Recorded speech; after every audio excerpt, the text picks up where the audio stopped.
పవన్ రాష్ట్ర రాజముద్ర నుంచి చార్మినార్ అలాగే కాకతీయ కళాతోరణం తొలగించడాన్ని మాజీ మంత్రి బీఆర్ఎస్ నేత కేటీఆర్ తీవ్రంగా వ్యతిరేకిస్తున్నారు. ఎందుకంటే ప్రజలకు సంబంధించిన వాళ్ళ జీవితాలు మార్చండి కానీ వాళ్ళ జీవితాలు బాగుపడేలా చేయండి కానీ రాజముద్రలను మార్చడం అంటే చార్మినార్ దగ్గర ఆయన ఆందోళన వ్యక్తం చేసిన పరిస్థితి కూడా మనం చూసాము.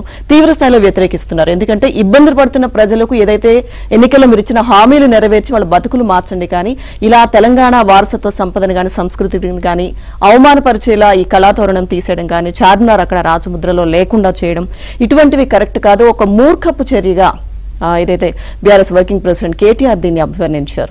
చూస్తే రాష్ట్ర రాజముద్ర నుంచి చార్మినార్ కాకతీయ కళాతోరణాలను తొలగించాలనుకోవడం మూర్ఖపు నిర్ణయమని బీఆర్ఎస్ వర్కింగ్ ప్రెసిడెంట్ కేటీఆర్ అన్నారు.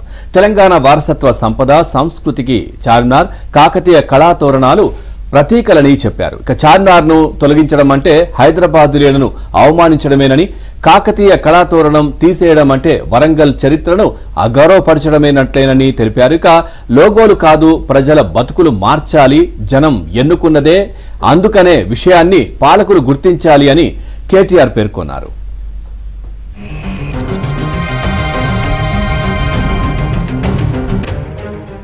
రాజముద్ర మార్పు చేయాలన్న ప్రభుత్వ నిర్ణయం నేపథ్యంలో నిన్న పార్టీ ఎమ్మెల్యేలు పద్మారావు గౌడ్, మాగంటి గోపీనాథ్ తదితరులతో కలిసి ఆయన చార్మినార్ను సందర్శించారు. త్యాగాలు పోరాటాలతో సాధించుకున్న తెలంగాణలో దశాబ్ది ఉత్సవాలు పండుగ వాతావరణంలో జరగాలన్నారు.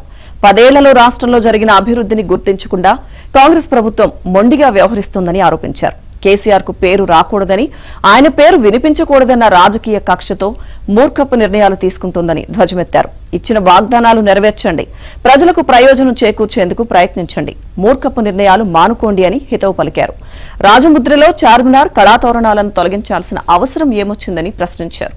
హైదరాబాద్ కు 400 ఏళ్లు పూర్తయినప్పుడు నాటి కాంగ్రెస్ ప్రభుత్వం ఘనంగా ఉత్సవాలు నిర్వహించిందని, ఇప్పుడు హైదరాబాద్ ప్రతీక లేకుండా చేయాలనే ఆలోచన ఎందుకు చేస్తున్నారో చెప్పాలని డిమాండ్ చేశారు.